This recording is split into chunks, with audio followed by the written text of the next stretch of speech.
السلام الله عليكم ورحمة الله وبركاته وولالكين عبد العزيز وإذن الله نبتقل لكوركين الله يالو وعشر كان امتحانها يا سفينة لكن مركور انتان فيديو كوسو قد بملال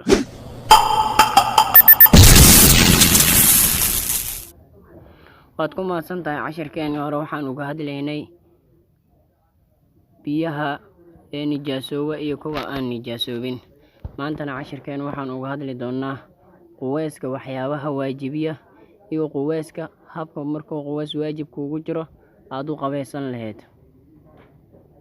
bismillaahir rahmaanir rahiim allahumma salli ala sayyidina muhammadin wa ala alihi wa sahbihi wa sallim.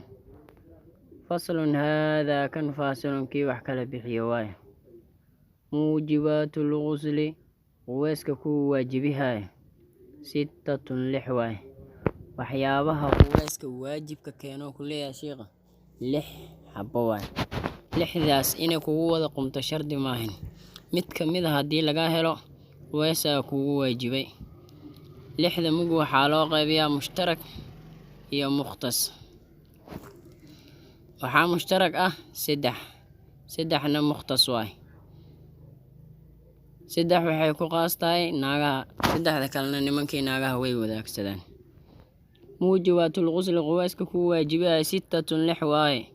ilaajul xashafati xashafa gelinteedu waa fil farji fiigiisa la geliyo. ninka iyo xaaskiisa haddii ay kulmaan quweysa waajibay. ma ahan ninka iyo xaaskiisa oo kaliya, hadday xaaraan ku kulmaan xateer nin iyo naag ama xashafo farji la geliyo quweysa waajibay. maniba ya imaan haddii doonto. sidoo kale haddii qofka xashafada ka go'an tahay in la eg oo qadarkeeda hadii uu geliyane quweysa waajibay. midda koowaad.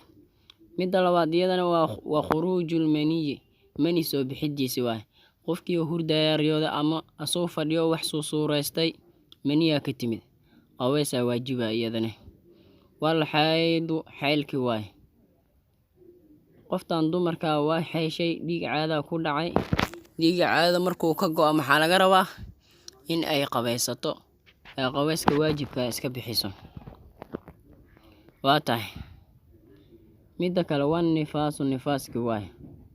nifaaska asigana wuxuu yimaadaa halyiri qofka markay dhasho dhiig yar waa halyiri, marna waa majatun genidoo ku yimaadaa, marna 6 maalin oo socdaa, mar adiga waxyaabaha la sheegaa waa ku tegi doonaa casharkaas. wal wilaadatu dhiig dhalmid waay. qofka hadday dhasho dhiig bayo ka imaan quweys waajibay iyadana ku waajibay waa inay qaweysataa. wal mawtu dhimashada waay. laakiinse mawtka waxaa la yiraahdaa in oo qaweysto kuma waajibtee way u waajibtaa. qofka mawtka markuu dhinto asiga ma qaweysan kare, dadka in ay u qabayaan waajibayso oo la dhaqo. qaweyska maga asiga waa u waajibay ee kuma waajibin. muga meeqa caame dumarkii iyo ragga ka dhaxeeya. ilaajul xashafati xashafa gelinteeda oo tor farji fiigiisa la geliyo waa ka dhaxeysaa. oo markii xashafo farji la geliyo ninkana waa ku waajibaa quweyska, naagtana waa ku waajibay. waa khuruujul mani iyadana waa ka siman yihiin oo ninka hadday mani ka timaado quweysa ku waajibaa, naagta sidoo kale hadday mani ka timaado quweysa ku waajibaa. mid kale oo saddexaad oo mushtarak iyadana waxa waay wal mawt dhimashada waay. ninka iyo naagta dhimashada way ka dhaxeysaa. hadday dhintaan ama midkood oo dhinto quweysa u waajibay. 3dan kalena qaas waay. xeelka dumarka oo qaas ku yahay, sidoo kale nifaaska dumarka oo qaas ku yahay, dhalidana dumarkay qaas ku tahay.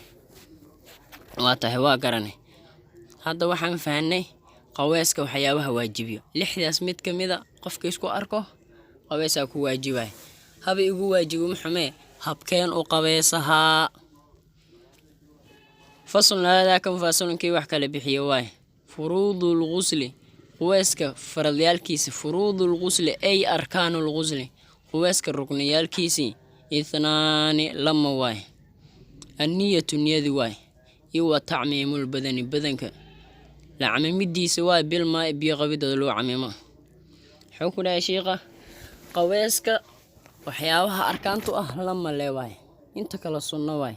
labada xawaay marka hore aad quweyska isku shagasho waa in aad niyeysataa in uu qabeys waajib kugu jiro. Midda labaad, badanka in aad biyaha ku camimto. Muga sunnooyinaa jiro oo ah markaad qabeys waajib ka qabeysanato marka hore in aad weyse qaadato, oo markaad weyse qaadato kadib tagto musqusha. Markaad tagto dhinaca midiga madaxa, dhinaca midiga aad ku bilowdo. Markaad dhinaca midigta dhaqdo 3 mar aan dhinaca bidixda dhaqdo. Waxaana la rabaa qofka qabeysanayo qaweyska waajib iska bixiyay hadduu qof buurin yahay, meelaha laalaabatada iyo meelaha jirka ku qarsan yahay in uu ka soo saaro oo gaarsiiyo. Hadday hal dhibic ka banaan tahay qaweyska kaama bixin. Wa tacmiimul badani, badanka ku camimidiisa waa lagu dhino bil maay biyo qabido loo camim. Meel hadday ka qalalan tahay qaweyska kaama bixin. Muga qaweyska waa la isku haystaa. Waxaa la yiraahdaa hadduu qabeys waajib ugu jiro shaamba miyaa qaadaa mase biyo caadi? Biyo caadi waay. Wassalaamu calaykum waraxmatullaahi wabarakaatuhu.